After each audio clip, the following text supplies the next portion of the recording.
Alright, Shalom. Commençons tout d'abord en donnant tout honneur et toute gloire à notre Seigneur, notre pouvoir. Yahweh, Bahasham, Yahweh Shai, Bahasham, Rucha Kodash. Yahweh est le nom du Tout-Puissant. Yahweh Shai est le nom de son Fils unique, notre Seigneur. Et le Rucha Kodash, le Saint-Esprit. Lorsqu'on prie, on prie à Yahweh au nom de Yahweh Shai, au nom du Saint-Esprit. Donc Yahweh, Bahasham, Yahweh Shai, Bahasham, Rucha Kodash.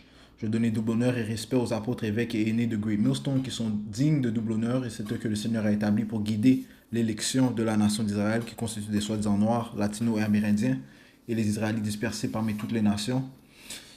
J'ai aussi donné Shalom, donc salutations et paix à l'élection de la nation d'Israël, commençant par les 144 000 hommes fidèles prophètes de Yahweh Bashim Yahushai et la grande multitude qui attend son salut.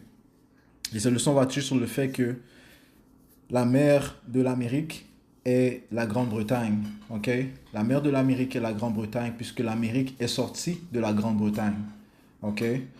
Donc, ceci nous mène au livre de Jérémie 50 et verset 12. Ça dit, si votre mer sera fort décontenancée, donc la mer de Babylone, alright? Ce chapitre touche sur la destruction qui va arriver à Babylone. Babylone qui est le mot code ou bien le mot biblique qui désigne l'Amérique, ok? Ça dit, si votre mère sera fort décontenancée, elle qui vous a enfanté sera honteuse. Oui, voici, elle sera la dernière des nations, un désert, une terre sèche et un lieu inhabité, ok? Alright, parlons du jugement qui va venir sur l'Amérique, alright? Elle deviendra un désert, une terre sèche et un lieu inhabité, ok, par les humains, ok. Pourquoi? Parce qu'elle sera détruite par le feu, ok. Le Seigneur a réservé le feu comme le jugement final pour cette terre inique, ok. L'Amérique, ok, ce royaume inique, ok, régné par ces Édomites.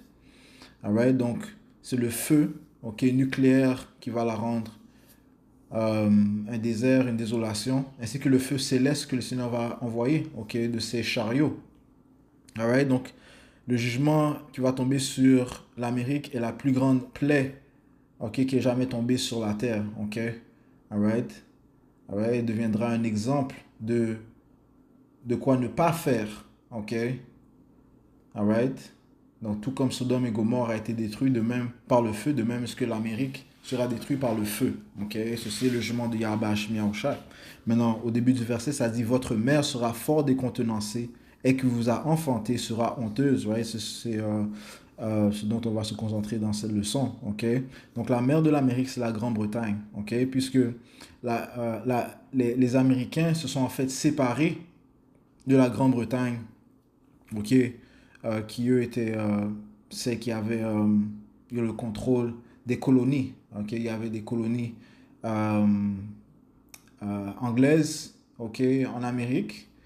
Et après la révolution des Américains, eh bien, ces colonies sont devenues des États. Okay? Donc, on va sortir cette information ici.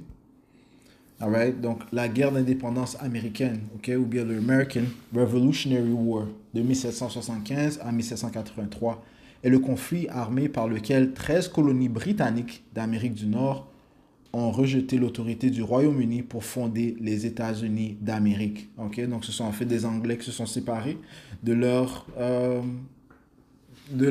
mère, okay? Ou bien on peut dire leur terre,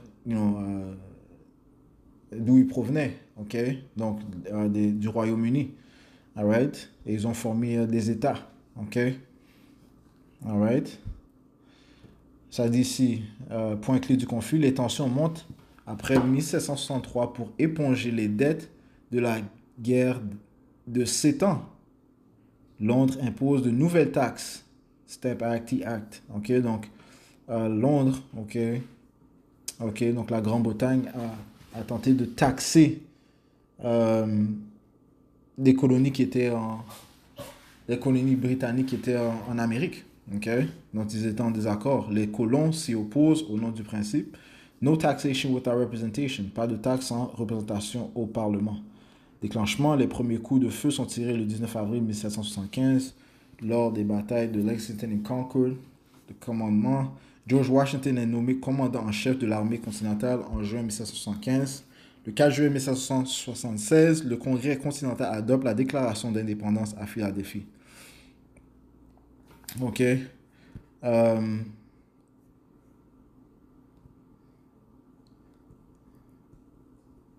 Alright. So, éventuellement, ça a mené à l'indépendance, OK, de l'Amérique. OK. Alright, le 4 juillet 1976. OK. Alright. Et donc, ces colonies qui étaient anglaises sont devenues, en fait, américaines. OK. Des États américains. Alright. Ceci n'empêche que euh, la, la, ces Américains provenaient quand même de la Grande-Bretagne. OK? Ce qui fait d'elle leur mère. OK? C'est pour ça que lorsqu'on lit Jérémie 50 et 12, votre mère sera fort décontenancée, elle qui vous a enfanté sera honteuse. Donc la Grande-Bretagne aura honte de l'Amérique. OK? Et on voit déjà présentement les divisions qui se produisent entre les Américains et les Anglais. OK? Il fut un temps où est-ce qu'il y avait les alliances, les alliances étaient plutôt solides, mais maintenant, OK, à cause des décisions de Trump, OK, on voit une division plutôt, entre l'Amérique et ses alliés, OK, incluant sa mère, OK, la Grande-Bretagne, OK. Cette division ne va faire que s'intensifier parce que éventuellement tous les alliés de l'Amérique, OK, vont se tourner contre elle, OK, et vont la rendre une désolation. Et ça, c'est poursuivant le livre d'Abdias 1 et verset 7. Tous les hommes de ta confédération t'ont chassé, même jusqu'à la frontière. Ceux qui étaient en paix avec toi t'ont trompé. OK? Donc, tes alliés, OK? Et ont prévalu contre toi. Ceux qui mangeaient ton pain ont placé une blessure sous toi et il n'y a pas d'intelligence en lui. Right? So, éventuellement, ils vont tous s'unir. Les alliés de l'Amérique vont s'unir pour lancer leur force nucléaire sur elle. OK? Alright? Pour mener à sa destruction. OK? You know? Maintenant, je vais aussi apporter le fait que l'Amérique, en fait, est régnée par réellement, elle est régnée par les banquiers qui sont au Royaume-Uni. OK? Tout comme c'est eux qui voulaient taxer les colonies, OK, anglaises en Amérique. OK? Eh bien, c'est eux-mêmes qui ont voulu mettre une banque, une réserve fédérale, Federal Reserve Bank maintenant. OK? Alright? En Amérique, ils ont tenté de faire ça à plusieurs reprises. OK?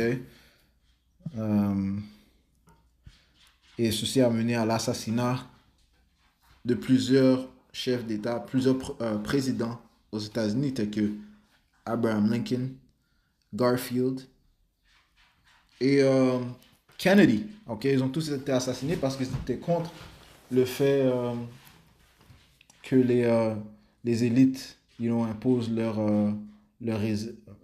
banque Federal Reserve Bank, ok, c'est dur à dire en français, une banque fédérale, de, la réserve de banque fédérale, ok, aux États-Unis.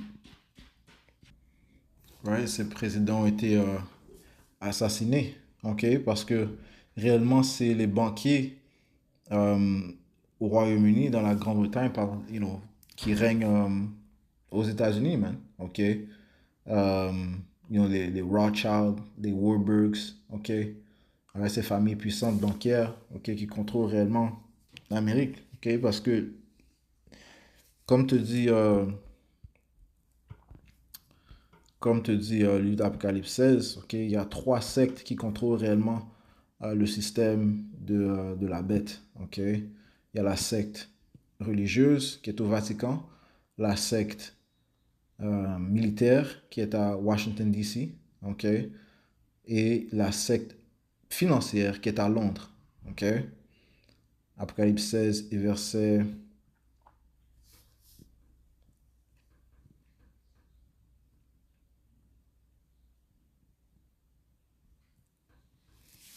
Verset 13. Et je vis trois esprits immondes comme des grenouilles sortir de la gueule du dragon. Right? Parlant des différentes sectes, okay, qui règnent dans ce système. OK? Alright? Right? L'Église romaine catholique au Vatican. OK? La force militaire, okay, qui est à Washington DC aux États-Unis, et sa force financière qui est à Londres, okay, en Grande-Bretagne. Okay? C'est ces trois esprits immondes, okay, dont il s'agit, okay, et de la gueule de la bête et de la bouche du faux prophète. Okay?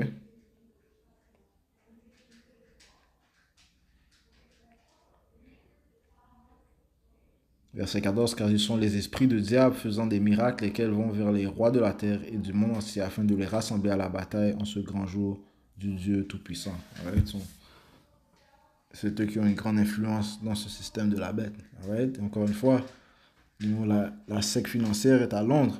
Et ce sont ces banquiers à Londres qui contrôlent réellement l'Amérique. C'est pour ça que ils sont appelés la connexion londonienne. Donc on va sortir cette information. C'est-à-dire ici, la connexion londonienne ou bien la London Connection désigne le réseau caché des puissants intérêts bancaires internationaux de la City de Londres britannique, centré sur des maisons liées au Rothschild et à d'autres qui contrôlent secrètement le système de réserve fédérale des États-Unis et par extension une grande partie de la politique monétaire et économique américaine. OK?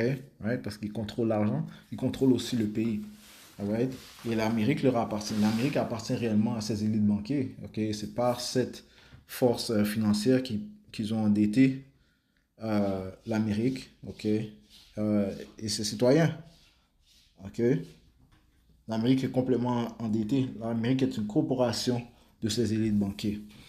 C'est-à-dire, si c'est la thèse centrale de son livre, du livre de Eustace Mullins, The Federal Reserve, The London Connection. Okay? C'est-à-dire, si Mullins présente la Fed, okay, non pas comme une institution gouvernementale américaine, mais comme un cartel privé appartenant à des intérêts privés et servant ultimement le pouvoir financier britannique, réabsorbant l'indépendance financière de l'Amérique dans la sphère britannique après la guerre d'indépendance. That's it. So, il paraissait que l'Amérique avait obtenu son indépendance, mais réellement, elle est sous l'emprise de ces élites banquières. OK? OK. Ça dit ici contexte historique. Après la Révolution américaine qui a donné l'indépendance politique, les banquiers européens, surtout britanniques, ont travaillé à regagner le contrôle financier. Des exemples incluent la première banque des États-Unis d'Alexander Hamilton, modélisée sur la Banque d'Angleterre, et les efforts ultérieurs culminant avec le Federal Reserve Act de 1913. Mullins voit la Fed comme l'imposition réussie d'une banque centrale d'émission permettant la création monétaire au profit d'intérêts privés, okay? Des élites, okay? Au profit des élites, okay? Ceux qui contrôlent les banques, okay? Aux États-Unis, okay? Alors, ceux qui contrôlent l'argent, okay? L'argent imprimé, okay? Ceux qui endettent les gens, okay? Et dès qu'ils impriment de l'argent, eh bien c'est une dette. Okay? L'argent n'est qu'une dette. Okay? Ce fiat money, okay? N'est qu'une note de dette. Okay? Donc le monde entier est endetté aux élites banquières. Et certainement l'Amérique est endettée aux élites banquières, okay? Qui sont à Londres. Okay? Donc l'Amérique est vraiment l'enfant, okay? Elle est sortie de la Grande-Bretagne. Okay? C'est-à-dire la Federal Reserve Bank de New York, la plus puissante du système, était majoritairement détenue par des banques new-yorkaises comme la National City Bank, la First National Bank et la National Bank of Commerce. Mullins retrace leurs principaux actionnaires en 1914 et plus tard directement jusqu'aux connexions bancaires londoniennes. Il soutient que la structure décentralisée de la Fed est une tromperie. Okay? La politique est en réalité définie à New York sous l'influence ultime de Londres. Okay? Elle dit ici, même si Londres comme véritable puissance financière, même si l'empire politique et militaire britannique a décliné après la Seconde Guerre mondiale, sa domination financière s'est renforcée. Londres est resté et reste le premier centre financier mondial parce qu'il pouvait commander d'immenses capitaux créés par la Réserve fédérale américaine. Voilà. OK. Et comme un élite avait dit, je pense que c'était un Rothschild, il a dit, donne-moi l'argent d'une nation. OK, je me fous qui règne là-bas. OK, parce que dès qu'il contrôle l'argent, et bien réellement, il contrôle cette nation. OK, alright. So, réellement, les dirigeants, les hauts placés, les hauts gradés, ok, les chefs d'État sont contrôlés par ces élites banquiers. Ok, ils suivent des ordres. Ok, que ce soit Trump, que ce soit Netanyahu, que ce soit Macron, ok, que ce soit Justin Trudeau, Mark Carney, ils reçoivent des ordres des élites banquiers. Ok, ça dit ici, les banques américaines et la Fed ont fourni la capacité de prêteurs en dernier ressort et la liquidité en dollars qui ont consolidé la prééminence de Londres. Ok. Figure clé et réseau, lien avec les Rothschilds et d'autres dynasties bancaires européennes. Ok. Il y a les bon, ça dit ici. Implication plus large de maisons comme Morgan, Warburg, Schiff, d'autres avec des connexions londoniennes. Ok. Alright. So, réellement, c'est Londres qui contrôle l'Amérique. Ok. Les banquiers qui sont à Londres, ok, qui contrôlent l'Amérique. Ok. Et lorsque la discussion va venir, ils vont pas être en Amérique. Ok. Ils sont, ils se connaissent sur les prophéties. Ok. So, c'est pour ça qu'ils ont leurs bunkers, ok, leurs cachettes. Right? Mais ils vont pas se cacher aux États-Unis. Ok. Et ils pensent qu'ils vont pouvoir ressurgir après la destruction de l'Amérique. Ok. Mais en fait, ce qui va se produire, c'est que le Seigneur les préserve pour la captivité. Ouais, parce que les élites banquiers vont être les prémices pour la captivité. Okay? Ils sont en train d'être réservés pour la captivité, l'esclavage qui va tomber sur ces Édomites et les autres nations. Okay? Mullins affirme que cette connexion fait de la London Connection le véritable arbitre de la politique américaine. Elle influence les guerres, les dépressions, par exemple la Grande Dépression orchestrée ou gérée via des figures comme Montagu Norman de la Banque d'Angleterre et les événements économiques pour bénéficier aux banquiers internationaux plutôt qu'au public. Il relie cela à des événements comme les réunions de Jekyll Island de 1907 à 1910 où le cadre de la Fed aurait été rédigé. Right? Right.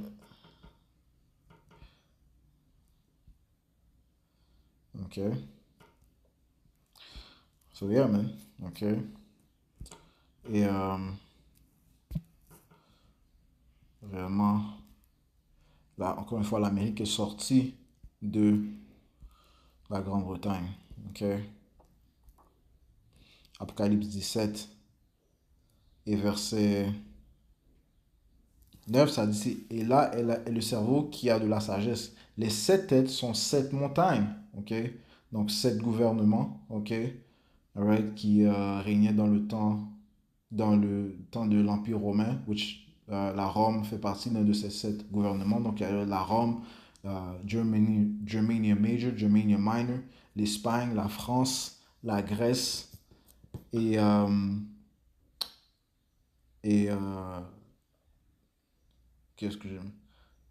France, j'ai mentionné France, laisse-moi recommencer. Rome, Germania Major, Germania Minor, Espagne, France, Grèce et la Grande-Bretagne. Ok? Ouais, c'est lui que j'avais en fait oublié de mentionner donc la Grande-Bretagne. Maintenant, ils avaient des noms anciens, tels que la Grande-Bretagne, son nom c'était Brit Britain. Ok? Euh, donc, durant le temps de l'Empire romain, ils avaient des noms différents, mais ils sont ressurgis dans l'âge où nous sommes, ok, après que ces Édomites sont revenus au pouvoir durant le temps de la Renaissance, ok, euh, ces empires sont, ces gouvernements ont été réincarnés, ok, alright.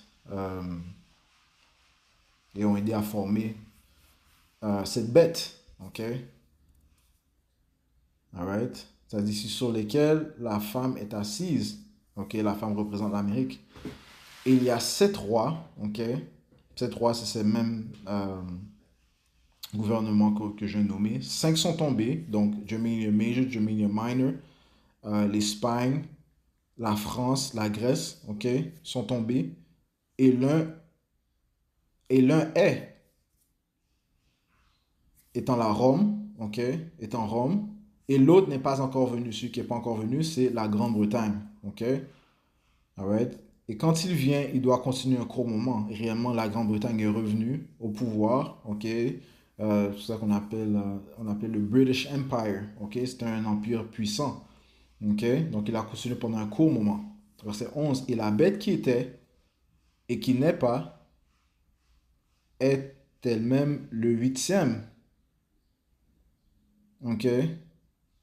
Parlons de l'Amérique, OK. Et est d'entre les sept, OK. Donc, elle est sortie de ces sept,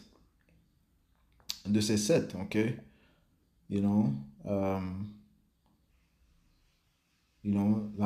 faisant référence à l'Amérique, OK. Et va à la perdition, OK.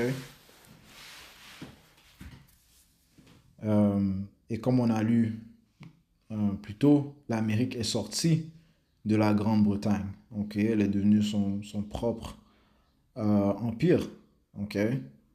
Alright. Et va à la perdition parce qu'elle sera détruite par le feu nucléaire. OK? OK.